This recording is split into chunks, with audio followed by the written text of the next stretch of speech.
नमस्कार मित्रांनो, मी पानाडी दीपक काशीद पुन्हा एकदा माझ्या नवीन व्हिडिओमध्ये तुमच्या सगळ्यांचं मनपूर्वक स्वागत करतो। आज एक वेगळा विषय घेऊन मी तुमच्या समोर आलेलो आहे। तर वेगळा विषय कोणता आहे? तर बरेच लोक मला फोन करतात, यूट्यूबला कमेंट करतात, व्हॉट्सअपला मेसेज करतात की सर आमच्या बोरवेलला खूप पाणी लागलं होतं, परंतु अचानक ते पाणी बंद झालं, गायब झालं। तर कशामुळे झालं असेल, काय कारण असू शकतं, पुन्हा ते पाणी आणू शकतो का आपण, तर काय उपाय केला पाहिजे, असे अनेक प्रश्न मला कमेंटच्या माध्यमातून मेसेजच्या माध्यमातून लोक विचारत असतात। तर आपला एकच उद्देश असतो की शेतकऱ्यांना काही ना काहीतरी मार्गदर्शन करणं, त्यांच्या समस्येवरती उपाय काहीतरी शोधून देणं। पाठीमागे एक साधारणपणे 2 महिन्यापूर्वी मी असाच एक व्हिडिओ टाकला होता की फेल गेलेल्या बोरला सुद्धा आपण त्या ठिकाणी पाणी आणू शकतो। तर एक छोटासा प्रयोग, तो अगदी छान प्रयोग होता। लोकांनी तो यूज केला, तो प्रयोग करून पाहिला आणि त्यांचे खरोखरच बंद पडलेले बोरवेल सुद्धा चालू झाले। खूप साऱ्या लोकांनी मला फोन केला, अगदी 100% म्हणता नाही येणार, परंतु 90% लोकांचे बोर चालू झाले त्या माध्यमातून आणि खूप आनंद वाटला की आपला एक छोटासा प्रयोग इतका यशस्वी झाला। खूप साऱ्या लोकांनी मला व्हिडिओ पण पाठवले। आता हा जो विषय आहे की बोरवेलचं पाणी गेलं, 2 वर्ष आमचा बोरवेल खूप चांगला चालला आणि अचानक पाणी गेलं। तर खूप वाईट वाटतं की ज्यावेळेला चांगला बोरवेल बंद पडतो, मग त्या बोरवेलच्या भरोश्यावरती शेतकऱ्यांनी शेतामध्ये पिकं घेतलेली असतात, माल केलेले असतात आणि पाणी गेल्यानंतर खूप त्रास होतो की बाबा ते पीक जागवायचं कसं, अनेक समस्यांना सामोरं जावं लागतं। दुष्काळी भाग असतो, पाऊस वेळेवर पडत नाही आणि त्या बोरवेलच्या जीवावरतीच आपला प्रपंच चालू असतो आणि अचानक पाणी गेल्यानंतर खूप दुःख होतं। तर मग त्याच्यावरती मी एक छोटासा उपाय शोधून काढलेला आहे। महत्वाची गोष्ट, जमिनीमध्ये पाण्याचा एक थेंब झिरपल्यानंतर त्या भूजल साठ्यापर्यंत 300-400 फुटापर्यंत जाईपर्यंत काही शेकडो वर्षांचा कालावधी लागत असतो।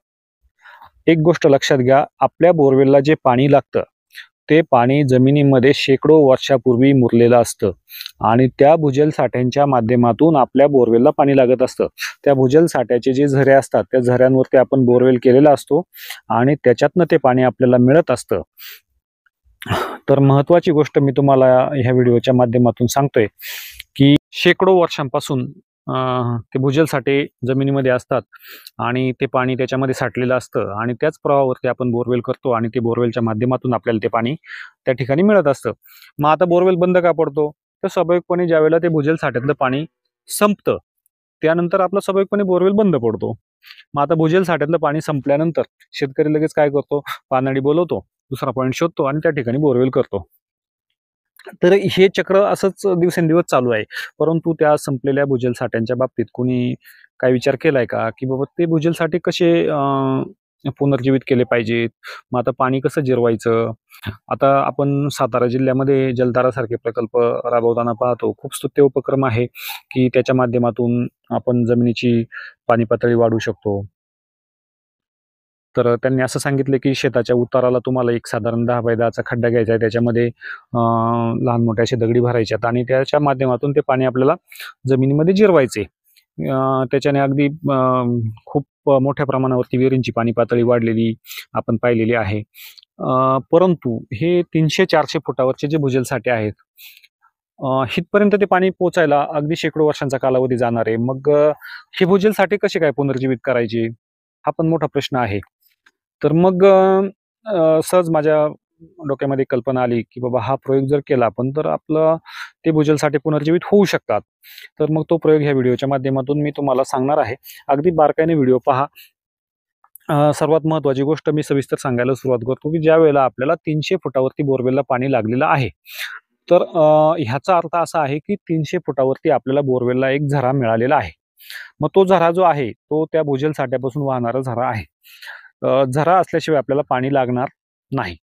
तर मग काय करायचंय की समजा आता पावसाळ्याचे 4 महिने, पावसाळ्याच्या 4 महिन्यामध्ये आपल्याकडे अगदी मुबलक प्रमाणात पाणी उपलब्ध असतं। विहिरी भरलेल्या असतात किंवा पाणी साठलेलं असतं शेतामध्ये, तलावात पाणी असतं, ओढे नाले अगदी वाहत असतात।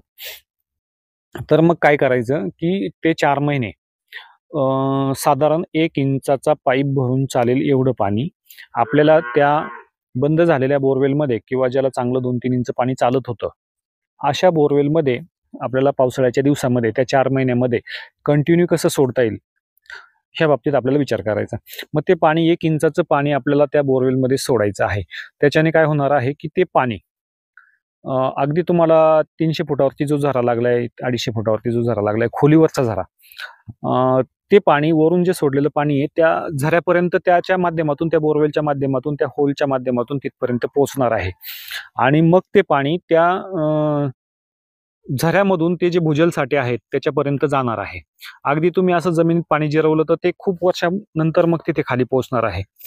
तर हे पाणी ज्या बोरवेलला आपल्याला 2 वर्ष ज्या बोरने आपल्याला पाणी पुरवलंय, त्या बोरमध्ये 2 वर्ष ज्यांनी पाणी पुरवलंय त्याच बोरमध्ये 4 महिने आपल्याला पावसाळ्याचं पाणी, अगदी 1 इंच पाणी कंटिन्यू 24 तास पडत राहील अशी व्यवस्था आपल्याला त्या ठिकाणी करायची. मग त्याच्यासाठी तुम्ही एखादा सोलर पंप वापरू शकता की ज्याने 1 इंच पाणी आपल्याला त्या बोरमध्ये सोडता येईल. असं 4 महिने आपल्याला कंटिन्यू करायचंय. कारण 4 महिने आपल्याला तशी काही फार बोरवेलची गरज पडत नाही. तर जेणेकरून ते पाणी त्याच्यामध्ये सोडता कसं येईल अशी व्यवस्था आपल्याला त्या ठिकाणी करायची. कारण तुम्ही वरून जेवढं जमिनीमध्ये पाणी मुरवणार आहात, ते पाणी अगदी 300-400 फुटापर्यंत काही लगेच जाणार नाही. आणि मग हे शेकडो वर्षापूर्वी जे भूजल साठे भरलेले होते, ते तर आपण बोरवेलच्या माध्यमातून उपसून घेतलेले आहेत. मग ते पुन्हा भरण्यासाठी अगदी छान हा उपाय आहे. त्याच्या माध्यमातून ते पाणी आपण तिथपर्यंत पोहोचू शकतो. तुम्ही जलतारासारखे प्रकल्प तर राबवाच. त्याच्याशिवाय आता गत्यंतर नाही आहे. कारण अगदी उष्णतेचं प्रमाण खूप वाढत चाललंय. पूर्वी 20-30 फुटांवरती जे विहिरीला पाणी लागत होतं ते आता काही राहिलं नाही. 100-100 फूट लोकं विहिरी घेतात, तरी पाणी लागत नाही. कारण ही पाणी पातळी मुळातच ह्या बोरवेलच्या माध्यमातून ही खोल गेलेली आहे. तर हे तर पाणी आपण जिरवलंच पाहिजे. त्याच्याशिवाय पर्याय नाही, कारण तापमान खूप वाढत चाललंय आता. परंतु हे 300-400 फुटावरचं पाणी, हे भूजल साठे सुद्धा आपल्याला ह्या बोरवेलच्या माध्यमातून आता भरणं चालू करायचं आहे. त्याच्याशिवाय आता आपल्याला पर्याय नाही. कारण ते जर नाही केलं तर भविष्य खूप धोकादायक आहे. तर आता 1 इंच तुम्ही म्हणाले 1च इंच का सोडायचं? तर मग ज्यावेळेला तुम्ही मोठं पाणी त्यामध्ये सोडाल 2 इंच, 3 इंच 5 एचपीचा पंप लावून, तर त्या केसिंग पाईपाची साईज असते 6-7 इंच. मग तो त्या स्पीडने पटकन भरून येईल आणि ते पाणी केसिंग पाईपाच्या तिथून बोरवेलमधून बाहेर पडायला सुरुवात होईल. मग ते पाणी वेस्ट होईल. त्याचा काही उपयोग होणार नाही. तर त्याच्यासाठी आपल्याला 1च इंच पाणी सोडायचं आहे, की 1 इंच पाणी त्याच्यामध्ये सामावलं जाईल. ते की हळू त्याच्यामध्ये पर्क्युलेट होऊन जाईल आणि ते हळूहळू त्या भूजल साठ्यापर्यंत पोहोचेल.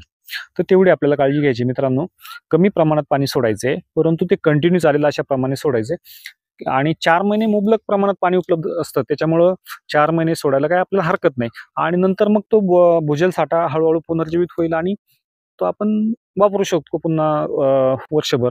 पुन्हा 4 महिन्यात ते करायचे. जसं की आपण बँकेत सेव्हिंग करतो आणि आपल्या अडचणीच्या काळात वापरतो, त्याप्रमाणे आपल्याला ही उपाययोजना आपल्या बोरवेलसाठी करायची आहे. तर मित्रांनो, अगदी छान प्रयोग आहे. प्रत्येकाने अ, करावा म्हणण्यापेक्षा कराच, अशी मी प्रत्येकाला विनंती करतो. कारण आपला भविष्यकाळ खूप अवघड आहे. याचं कारण असं की तापमान खूप वाढत चाललंय. आणि थोडक्यात सांगायचं म्हणजे नारळातलं पाणी आपण ज्यावेळेला पिऊन घेतो आणि नारळ फेकून देतो, तशी आपली अवस्था होणार आहे. भूजलसाठे ज्यावेळेला सगळे संपुष्टात येतील, त्यावेळेला आपली अवस्था सुद्धा नारळासारखी झाल्याशिवाय राहणार नाही. तर प्रत्येकाने ही काळजी घ्यायची. आणि काही अडी-अडचण आली तर मला कॉल करा. नंबर दिलेलाच आहे. तरी पण पुन्हा एकदा नंबर सांगतो. 9850 पुन्हा 50 6472 98 50 50 64 72. ह्या नंबरवर तुम्ही मला कधीही कॉल करू शकता. व्हॉट्सअपवर मेसेज करू शकता. चुकून कॉल नाही केला तर मेसेजने सांगा. तर मी तुम्हाला नक्की माझ्या परीने रिप्लाय देण्याचा प्रयत्न करेन. खूप सारे कॉल येतात, प्रत्येकाचे कॉल घेणे शक्य होत नाही. तरी पण प्रत्येकाला उत्तर देण्याचं मी काम नक्कीच करत असतो. धन्यवाद. तुम्हाला हा व्हिडिओ कसा वाटला मला कमेंट बॉक्समध्ये जरूर कळवा. धन्यवाद.